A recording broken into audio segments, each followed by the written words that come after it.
pregar.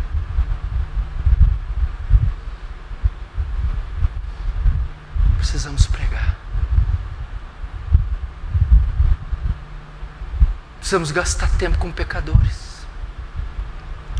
Eu falei ali para os pastores, para o pastor Danilo, para o pastor Ivan que está conosco de São Paulo.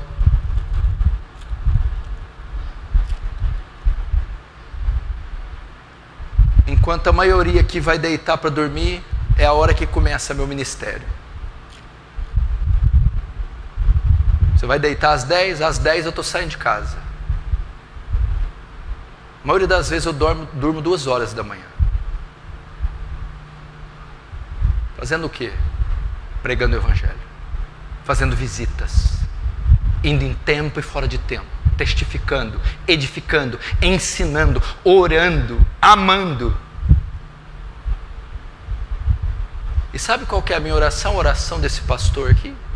Sabe qual que é? Eu vou dizer qual é. Deus, faz a minha vida ser intensa, porque eu acredito que ela não é. Eu quero ser um homem intenso, quero ter uma vida intensa. Gasta para o teu reino. Me leva às almas, presídios, hospitais, drogados, púlpitos, onde houver uma alma necessitada, me faz intenso. E daí meu corpo, e daí os ossos, nervos, carnes, isso aqui vai se corromper, vai se degradar.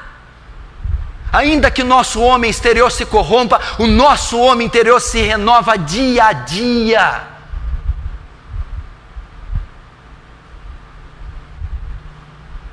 Mas tem que resultar em pecadores, em salvação de pecadores. Meu irmão, você está debaixo da tarefa da grande comissão. Eu vou dizer a você mais uma vez esse texto. Se eu digo ao pecador que ele vai morrer, e você sabendo disso, não o adverte, ele morrerá pelo seu pecado, mas o sangue dele demandarei da tua mão naquele dia. Naquele dia, quantos francanos Deus vai requerer o sangue da nossa mão? Quantos paulistas? Quantos parentes? Precisamos pregar. É o ano então de nós sairmos do nosso conforto, da nossa autopreservação, e irmos para as ruas. Como eu posso testemunhar, meu Deus do céu, há tantas maneiras. E-mail, passe dezenas de e-mails, dúzias de e-mails, centenas de e-mails, milhares de e-mails, milhões de e-mails. Entregue folhetos, dezenas, centenas, milhares de folhetos, grave CDs, compre bíblias, vá às praças, use o telefone, mensagens, faz virais com o Evangelho. Interceda, coloque um mapa mundi no teu quarto, ore cada dia para uma nação diferente, faça alguma coisa, porque elas estão perdidas,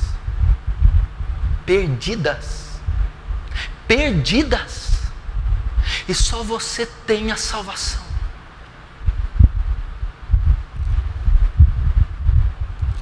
Como crerão se não há quem pregue?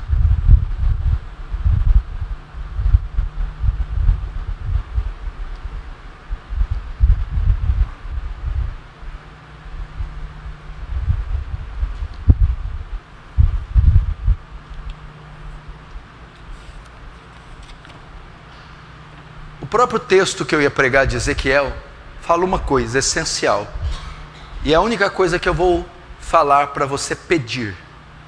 A única. Capítulo 2 diz: Filho do homem, põe-te em pé, que eu falarei contigo. Então o Espírito do Senhor entrou em mim e me colocou de pé. Presta atenção. Aqui está registrando a chamada de Ezequiel. Ezequiel tem as visões da glória de Deus no capítulo 1. No capítulo 2 ele é chamado para ir até Judá e profetizar, pregar, ministrar. Mas antes do chamado se concluir, Deus enche a Ezequiel do seu espírito. Deus não nos pede nada, não nos obriga a nada, sem que Ele nos capacite primeiro. Ezequiel, eu sei que a sua tarefa é dura, é árdua, é muito difícil, você não tem recursos para fazê-la, você vai ser estilhaçado, devorado. Para isso, eu vou capacitar você, vou encher você do meu espírito. A mesma coisa. Antes dos discípulos começarem a tarefa da grande comissão, cumprirem o ID, Jesus declarou 2 vezes: ficai na cidade de Jerusalém, primeiro, até que do alto sejais revestidos de poder.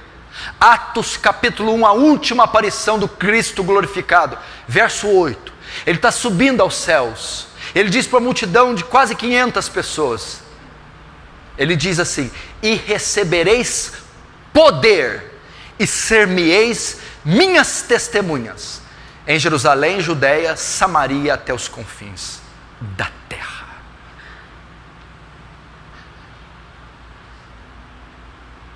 Você precisa do poder do Espírito Santo. É por essa razão que nós não temos interesse nenhum na perdição dos outros. É por essa razão que nós não temos paixão pelas almas. Você vê se nós vamos ter paixão para alguém? Somos filhos de Adão, odiosos, raivosos, egoístas, egocêntricos. Esse amor nós mal possuímos pelos nossos filhos e esposas. Ter esse amor por facínoras, assassinos, seres truculentos, só Deus tem esse amor. É o amor agape, é o amor que só Deus tem. E a única forma de termos esse amor é o Deus de amor habitando em nós, o Espírito Santo. Então o Espírito Santo que nos impulsiona a ter paixão pelas almas, se compadecer do estado de perdição de gregos e troianos. É o Espírito de Deus que traz paixão. Como que um homem de 25 anos pode subir no sótão da casa e soluçar por índios? E soluçar, gemer e sair com a cara inchada e olhos inchados pelos índios? David Brainerd. Se não pelo Espírito Santo. Como pode um homem, William Carey, sair da Inglaterra com a família para padecer na Índia fome, escárnio, penúria por um bando de hindus incrédulos? Como ele pode amar aquele povo sujo, imundo, idólatra, senão que o Deus de amor habita nele? Como Hudson Taylor pode passar aquelas penúrias, perder 2 filhos e a esposa? 2 filhos foram mortos na China, a própria esposa, e ele continuar, sofrer uma queda, fraturar a coluna, ficar sem andar e ainda assim não desistir da China, senão o Deus de amor no seu coração.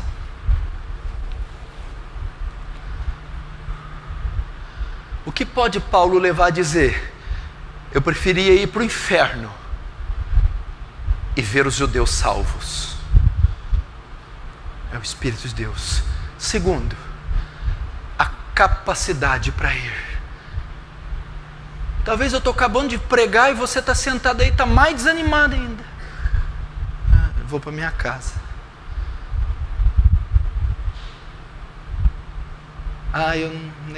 Não. Eu não vou escrever nada não. Não, eu não vou ligar para ninguém. Não vou visitar. Não vou não. Não tenho ânimo. Eu não tenho força. Eu não tenho coragem. Eu não tenho ousadia. Lembra de Pedro? Nem que os outros te neguem, eu não te negarei. Chegou a hora de Pedro testemunhar. Você é um deles. Eu não conheço esse homem. Pedro não tinha coragem de testemunhar. Eu vi você com ele. Eu não sei quem é esse homem. Pedro não tinha ânimo. Não tinha força. Perguntaram pela terceira vez: você é um deles, você parece com ele. Eu nunca vi esse homem. Pedro não conseguiu testemunhar. Covarde, fraco, medroso. Atos capítulo 2, veio do céu um som como de um vento impetuoso e encheu toda a casa, e todos foram cheios do Espírito Santo. Pedro sobe com ousadia e intrepidez e prega o seu primeiro sermão e testemunha a judeus e a gregos a ressurreição e salvação em Cristo. 3.000 almas são salvas. Por quê?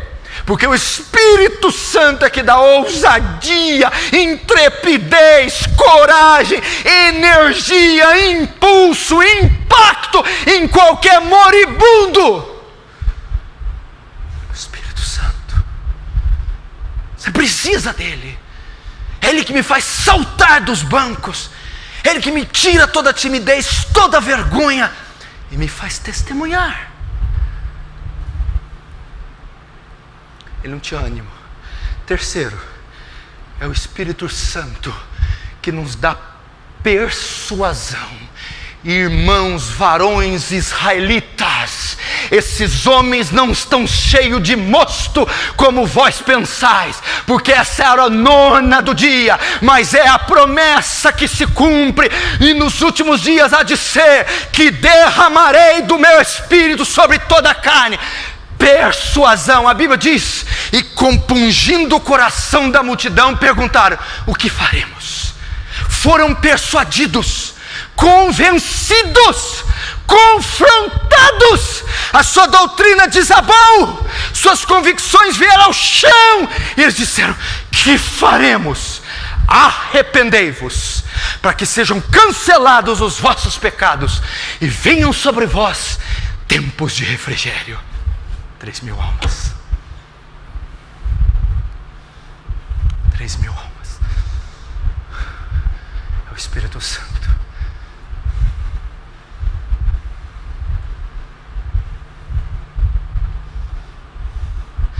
É o Espírito Santo.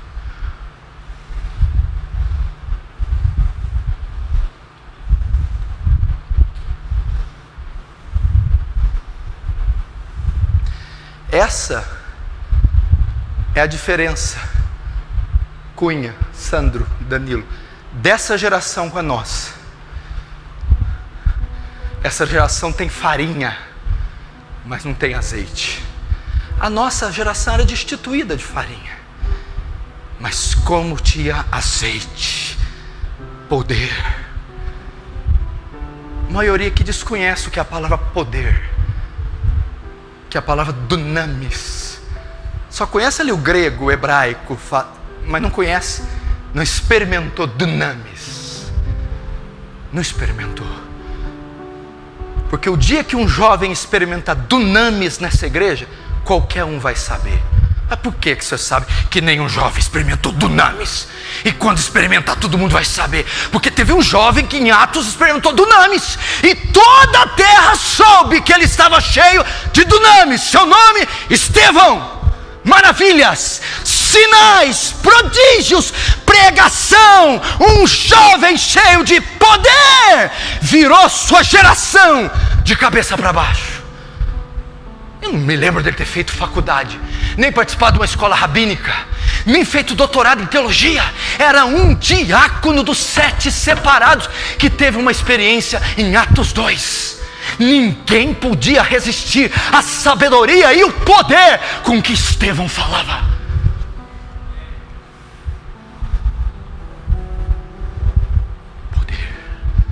Poder para testificar. Mas presta atenção, eu não vou pregar porque eu vou pregar. Eu não vou pregar porque, meu Deus, até o evangelismo é relativizado, é engessado, litúrgico, religioso. Não, eu vou pregar porque Deus, vendo a multidão, se compadeceu dela. Deus, vendo o cego, foi movido de íntima compaixão. Deus, vendo a prostituta, é por amor a eles, é por vê-los doentes com os olhos vendados, é compaixão pelos meus irmãos, é pela necessidade salvífica deles, é porque eu sei que a onda vai os matar, vai devastá-lo e não vai ficar corpo de pé algum. É porque eu não quero vê-los ardendo no inferno. Arderão por toda a eternidade. Arderão. Você deve ler aquele livro Paixão pelas Almas. Quem tem, lê ele imediatamente. Começa a ler ele agora. Quem não tem vai comprar esse livro, custa R$10. Paixão pelas Almas, do Oswald Smith. Nós não sabemos nada de alma. Nada. Olha os temas dos capítulos desse livro: parto da alma, convicção do pecado, poder do alto. Os temas do livro.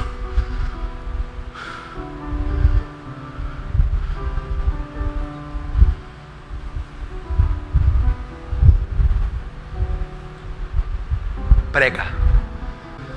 Prega! Vai na praça de alimentação, no shopping, prega!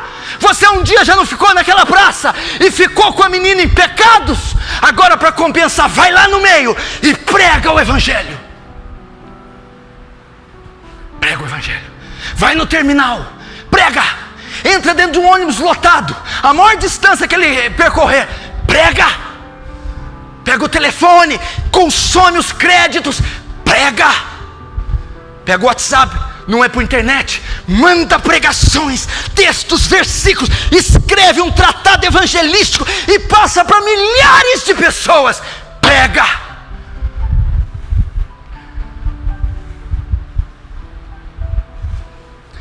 Prega. Vai na escola que você estudou, pede o histórico para o diretor de todos os alunos que você estudou. Pega o histórico, o telefone, o endereço, liga para cada um, visita cada um, dê um CD para cada um. Pregue. Vai na faculdade, visite isso. Eu vou te falar uma coisa: eles estão lá esperando você. Eles estão lá sentados agora, na frente de um televisor, só esperando você pregar. Estão esperando você pregar. Prega. Não espere o velório deles, porque a Bíblia diz que todos comparecerão no tribunal. Nós estaremos lá. Os salvos serão julgados, mas não serão condenados. Você já imaginou? Você assistiu o julgamento da classe que você estudou inteira? A quinta A inteira condenada, a sexta B, a sétima, o primeiro colegial inteiro, a turma do direito inteira, aquela vizinhança inteira, aqueles tios inteiros. O que eu fiz? Não fiz nada. Eu não fiz nada. Não fiz nada. Nós não fizemos nada. Que geração horrorosa, nossa. Quando eu leio aqueles livros, Heróis da Fé, quando eu vejo John Wesley, Brainerd, Hudson Taylor, Adoniram Judson, David Livingstone, que vergonha. Charles Stewart, que vergonha. Que lista? Quem disse que alguém aqui tem lista? Temos lista de compra, lista de desejos, temos lista de amigos no Facebook, mas não temos lista. Que lista de pecadores? O que você está falando para nós? Isso não existe. Eu estou mal cuidando da minha própria vida. Meu Deus, que vergonha, que vergonha, que vergonha. É uma vergonha. Eu não consigo me desvencilhar dessa vergonha, dessa geração. Eu não consigo. Ela é muito fútil, ela é muito idiota. Eu não consigo. É uma vergonha. Nós vamos assistir multidões. Você lembra, você estuda, vê vídeos da Segunda Guerra Mundial, as valas, o holocausto das valas. Hitler jogava multidões nas valas de judeu e fuzilavam. Nós vamos ver multidões de pecadores, Deus com seu braço varrendo como um rodo, multidões. Vamos ver mães, amigos, tios lá, e nós não fizemos nada.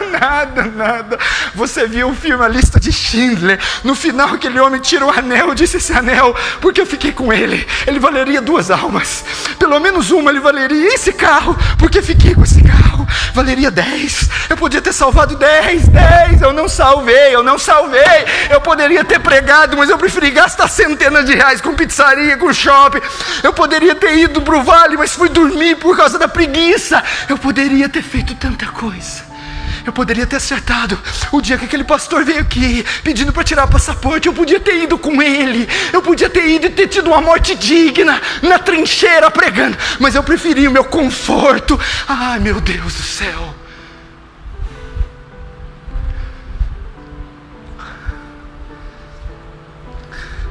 O culto vai acabar daqui 20 minutos. Para sua tristeza, daqui 20 minutos nós vamos voltar para nossa rotina horrorosa, infrutífera, gorda, estéril. Daqui 20 minutos tudo isso vai acabar e nós vamos voltar para a nossa realidade.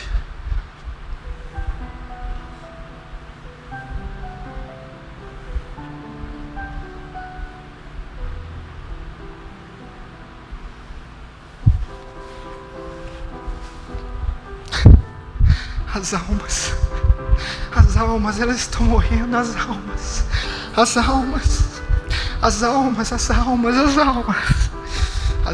Teve um dia que 2:30 da manhã, 3 da manhã, meu telefone tocou. Era o Jonathan. Ele me ligou e começou a chorar. Eu falei, o que foi, Jonathan? Pastor, são muitos. O quê? Eu fiz uma lista de pecadores. Pastor, são muitas. É gente demais. E eu não vou conseguir, pastor. 3 horas se revolvendo na cama. As almas são muitas. Eu fui notando familiares, amigos, parentes, vizinhos. São muitas. Eu não vou conseguir, são muitas. Onde está a sua lista? Onde está a sua lista de pecadores? Onde estão as almas? Você não tem nenhum problema, esqueça, você não tem nada, é mentira do diabo, é psicológico, você não tem nada. Você não tem problema algum, você mora num país livre, você tem conforto, luxo, riqueza, você tem Cristo, você não tem nada. Preocupe-se com quem não tem. Esqueça, vamos lá, esqueça. Faça a sua lista, chore em cima dela, faça ela desintegrar de lágrimas, se derreter, se desfazer de lágrimas, chore sobre ela, diga, me dê as almas. Oh, meu irmão, o Conde Zerdorf pediu as almas na Alemanha. Oh, John Knox diz, dá minhas almas da Escócia, senão eu morro. David Brand diz, sem almas eu não posso viver. Faça como Raquel, dá-me filhos, senão eu morro.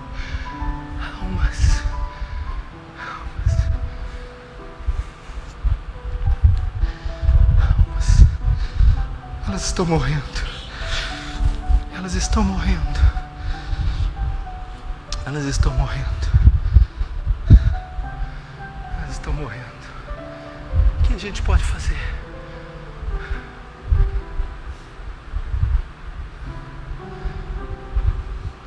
O que a gente pode fazer?